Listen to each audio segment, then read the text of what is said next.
श्री स्वामी समर्थ। तुम्हा सर्वांचं माझ्या चॅनलमध्ये मनापासून स्वागत आहे। तर बघा, उद्या आहे मकर संक्रांती। मकर संक्रांतीला दानाला खूप जास्त महत्त्व आहे आणि सर्वात महत्त्वाचं सर्वात श्रेष्ठ दान जे मानलं जातं ते म्हणजेच अन्नदान। आपल्याला उद्याच्या दिवशी अन्नदान करायचं आहे। जे तुम्हाला शक्य होईल ते तुम्हाला गोरगरिबांना दान करायचं आहे।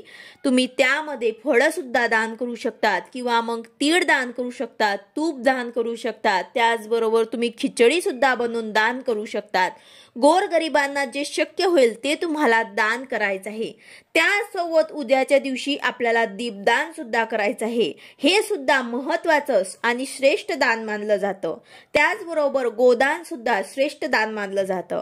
तर या मकर संक्रांतीच्या दिवशी आपल्याला अन्नदान, गोदान तसेच दीपदान करायचे आहे। या दिवशी आपल्याला 14 दिव्यांचं दीपदान करायचं आहे। आता हे आपल्याला कशा प्रकारे करायचं आहे, कुठे कुठे आपल्याला हे दिवे दान करायचं आहे, त्याचबरोबर यामध्ये आपल्याला तेल कोणतं वापरायचं आहे याबद्दलची संपूर्ण माहिती मी तुम्हाला आजच्या व्हिडिओमध्ये सांगणार आहे। व्हिडिओ पूर्ण बघा जेणेकरून तुम्हाला संपूर्ण माहिती मिळेल। जर तुम्ही चॅनलवर नवीन असाल तर चॅनलला सबस्क्राइब करायला मात्र विसरू नका आणि व्हिडिओला लाईक करायला मात्र विसरू नका। तर बघा, उद्या मकर संक्रांतीला 14 दिव्यांचं दीपदान केलं तर त्याचं अनन्यसाधारण असं महत्त्व आहे। त्याचं फळ आपल्याला कितीक पटीने मिळेल। तर या दिवशी 14 दिव्यांचे दीपदान केल्याने अकाल मृत्यूचे भय जे आहे त्यापासून आपल्याला मुक्ती मिळते। त्याचबरोबर पितरांसाठी, पितरांच्या शांतीसाठी, पितरांच्या आशीर्वादासाठी आपल्याला मकर संक्रांतीच्या दिवशी दीपदान करायचं आहे।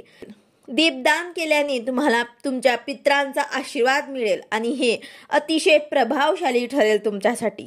तर यासाठी तुमच्या घरामध्ये जर पितृदोष असेल, पितृदोषाचा काही त्रास असेल, जसं घरात काही शुभ कार्य न होणे, नोकरीमध्ये काही अडचण असणे, संतान प्राप्ती न होणे, मुलामुलींचे विवाह न होणे, व्यवसाय चांगलं न चालणं, तर अशा बऱ्याच गोष्टी पितृदोषामुळे होतात। तर यासाठी दीपदान हे अतिशय प्रभावशाली आहे। तसेच माता लक्ष्मीसाठी आपल्याला हे दीपदान करायचे आहे। भगवान विष्णूंची कृपा दृष्टी व्हावी म्हणून आपल्याला हे दीपदान करायचं आहे। माता लक्ष्मी घरात येते पण ते टिकत नाही। माता लक्ष्मी खूप चंचल आहे। माता लक्ष्मी अशा घरात स्थिर राहते जिथे भगवान श्री हरी विष्णूंची सेवा केली जाते। जिथे भगवान श्री हरी विष्णूंचा वास आहे तिथे माता लक्ष्मी स्थिर राहते। तर बघा, हे 14 दिवे आपल्याला कुठे दान करायचे आहे आणि कशा पद्धतीने करायचे आहे। तर बघा, आपल्याला यासाठी 14 दिवे लागणार आहे। आता 14 दिवे तुम्ही कुठलेही घेऊ शकतात। तुम्ही पितळेचे घ्या, तांब्याचे घ्या किंवा मग स्टीलचे घ्या। जे तुम्हाला परवडतील ते तुम्हाला घ्यायचे आहे।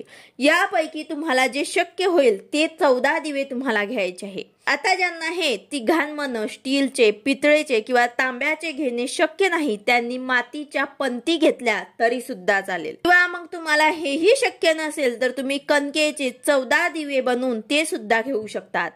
कणकेचे बनवणार असाल तर यामध्ये तुम्हाला मीठ घालायचे नाही आहे। आता तुम्हाला हे 14 दिवे तुम्हाला एका ताटात ठेवून आपल्या देवघरासमोर बसायचं आहे। त्यांना हळदी कुंकू लावून घ्यायचं आहे। त्यानंतर या 14 दिव्यांमध्ये तुम्हाला तिळीच्या तेलाचा वापर करायचा आहे। तिळीचेच तेल तुम्हाला उद्याच्या दिवशी या दिव्यांमध्ये टाकायचे आहे। कारण मकर संक्रांतीला तिळीला खूप जास्त महत्त्व आहे। बघा, आपण तिळीचा या दिवशी सर्व गोष्टींमध्ये वापर करत असतो। आंघोळीच्या पाण्यात आपण तीळ टाकतो, सूर्याला अर्घ्य देताना त्या पाण्यात आपण तीळ टाकतो, दान करण्यासाठी सुद्धा आपण तिळीचं दान करत असतो। त्याचबरोबर खाण्यामध्ये आपण तिळीचा वापर करत असतो, नैवेद्यामध्ये आपण तिळीचा वापर करत असतो, वाण कोणाला द्यायचं असेल तर त्यामध्ये आपण तिळीचा वापर करतो। सर्वीकडे आपण तिळीचा वापर करत असतो कारण संक्रांतीला तिळीला खूप जास्त महत्त्व आहे। तर यासाठीच आपल्याला दीपदान करताना सुद्धा तिळीच्या तेलाचा वापर करायचा आहे। आता या दिव्यांमध्ये आपल्याला 2 वातींची जोड वात घालून लांब वात आपल्याला घालायची आहे। आता जर तुम्हाला तिळीचं तेल टाकणं शक्य नसेल तर दुसरं तुम्ही कुठलंही तेल टाकू शकतात। पण यामध्ये तुम्हाला चिमूटभर थोडे थोडे पांढरे तीळ जे आहे ते प्रत्येक दिव्यामध्ये टाकायचे आहे। जर तिळीचं तेल घेतलं तर अतिशय उत्तम, पण जर तुमच्याकडे नसेल तर त्यामध्ये तुम्हाला पांढरे तीळ टाकायचे आहे। जर तिळीचं तेल तुम्ही घेतलं तर त्यामध्ये तुम्हाला तीळ टाकायची गरज नाही, पण दुसरं कुठलं तुम्ही घेतलं तर त्यामध्ये मात्र तुम्हाला चिमूटभर थोडी थोडी तीळ जे आहे ते प्रत्येक दिव्यामध्ये टाकायचे आहे। तर तुम्हाला 14 दिव्यांमधनं तुम्हाला 13 दिव्यांमध्ये पांढरे तीळ टाकायचे आहे आणि एका दिव्यामध्ये तुम्हाला काळे तीळ टाकायचे आहे, कारण हा दिवा आपण पितरांसाठी लावणार आहे। तर या दिव्यांमध्ये तुम्हाला पांढरे तीळ टाकायचे आहे आणि एका दिव्यामध्ये तुम्हाला काळे तीळ टाकायचे आहे। त्याचबरोबर तुम्हाला प्रत्येक दिवा आपण जिथे कुठे ठेवणार त्याखाली तुम्हाला आसन सुद्धा द्यायचं आहे। थोडेसे तांदूळ टाकून त्यावरतीच तुम्हाला हा दिवा ठेवायचा आहे। तर आपल्याला हे दिवे जे आहे ते एका ताटामध्ये ठेवायचे आहे, त्यामध्ये तेल टाकायचं आहे, त्यामध्ये वात घालायचे आहे, त्यासोबत तीळ सुद्धा टाकायचे आहे आणि यामधनं आपल्याला हे देवघरासमोर बसून हे ताट पूर्ण तयार करायचं आहे। त्यानंतर एक दिवा जो आहे तो उचलून आपल्याला त्याला देवांसमोर लावायचा आहे। थोडे तांदूळ आपल्याला खाली टाकायचे आहे, दिव्याला आसन ठेवायचं आहे आणि त्यानंतर दिवा तिथे आपल्याला प्रज्वलित करायचा आहे आणि आपल्या कुलदेवीचं नामस्मरण करायचं आहे, कुलदेवीला प्रार्थना करायची आहे। अशा प्रकारे तुम्हाला पहिला दिवा जो आहे तो आपल्या देवघरासमोर लावायचा आहे। यानंतर दुसरा दिवा जो आहे तो तुम्हाला तुळशी समोर लावायचा आहे। भगवान श्री हरी विष्णू आणि माता लक्ष्मीचं नामस्मरण करून त्यांना प्रार्थना करायची आहे आणि हा दिवा आपल्याला तुळशी मातेसमोर लावायचा आहे। यानंतर 2 दिवे आपल्याला आपल्या मुख्य प्रवेशद्वाराच्या बाहेर लावायचे आहे। त्यानंतर 5वा दिवा जो आहे तो तुम्हाला तुमच्या घराजवळ महादेवाचं मंदिर असेल तर तिथे तुम्हाला हा दिवा लावायचा आहे। यानंतर एक दिवा आपल्या गेट जवळ अन्नपूर्णा मातेसाठी, अन्नपूर्णा मातेची कृपा व्हावी यासाठी आपल्याला हा दिवा लावायचा आहे। यानंतर पुढचा 7वा दिवा जो आहे तो तुम्हाला दक्षिण दिशेला, दक्षिणेकडे दिव्याची ज्योत येईल अशा प्रकारे तुम्हाला पितळांसाठी हा दिवा लावायचा आहे। ज्यामध्ये आपण काळे तीळ टाकलेले आहेत तो दिवा तुम्हाला पितरांसाठी लावायचा आहे। पितरांचं स्मरण करून त्यांना प्रार्थना करायची आहे आणि हा दिवा तुम्हाला दक्षिणेकडे तोंड करून लावायचा आहे। त्यानंतर 8वा दिवा तुम्हाला वडाच्या झाडाखाली लावायचा आहे। त्यानंतर 9वा दिवा तुम्हाला पिंपळाच्या झाडाखाली लावायचा आहे। त्यानंतर 10वा दिवा तुम्हाला बेलाच्या झाडाखाली लावायचा आहे। त्यानंतर 11वा दिवा तुम्हाला पूर्व दिशेला लावायचा आहे।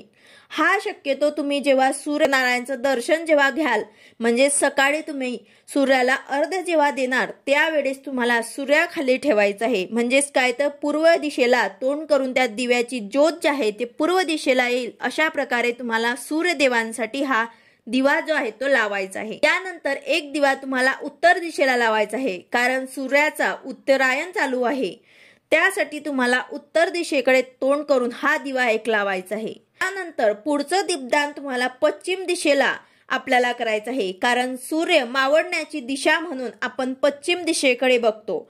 तर त्यावेळेस सूर्य मावळण्याचा वेळ होतो त्यावेळेस आपल्याला पश्चिमेकडे करायचे आहे।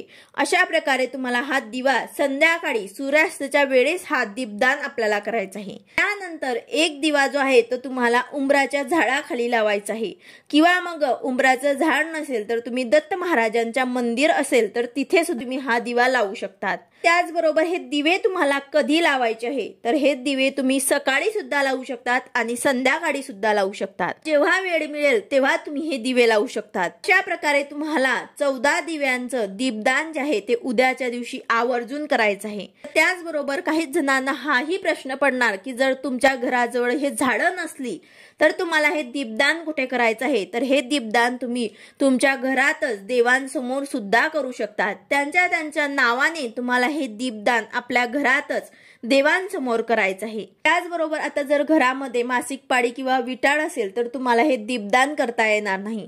त्याचबरोबर उद्याच्या दिवशी आपल्याला सुगड पूजा सुद्धा करायची आहे। तर जर महिलांना मासिक पाळी असेल तर तुम्हाला हे सुगड पूजा जे आहे ते सुद्धा करता येणार नाही। तर त्यासाठी तुम्हाला काय करायचं आहे की रथसप्तमी पर्यंत तुम्ही कधीही सुगड पूजा जी आहे ते तुम्ही कुठल्याही एका दिवशी तुम्ही हे सुगड पूजा जे आहे ते करू शकतात, पण मात्र तुम्हाला दीपदान जे आहे ते उद्याच करायचं आहे। तर ज्यांना काही अडचण असेल तर तुम्ही दुसऱ्यांकडनं, म्हणजे घरात जर दुसरी स्त्री असेल किंवा मग तुमचे मिस्टर जर हे दीपदान करू शकत असतील तर त्यांच्याकडनं तुम्हाला हे उद्याच्या दिवशी दीपदान करून घ्यायचं आहे। प्रकारे तुम्हाला उद्या मकर संक्रांतीच्या दिवशी अतिशय श्रेष्ठ आणि महत्त्वाचं दीपदान जे आहे ते आवर्जून करायचं आहे। त्याचसोबत अन्नदान सुद्धा तुम्हाला करायचं आहे। व्हिडिओ आवडला असेल तर लाईक करा, शेअर करा, सबस्क्राईब करा। भेटूया अशाच नवीन व्हिडिओ सोबत। श्री स्वामी समर्थ।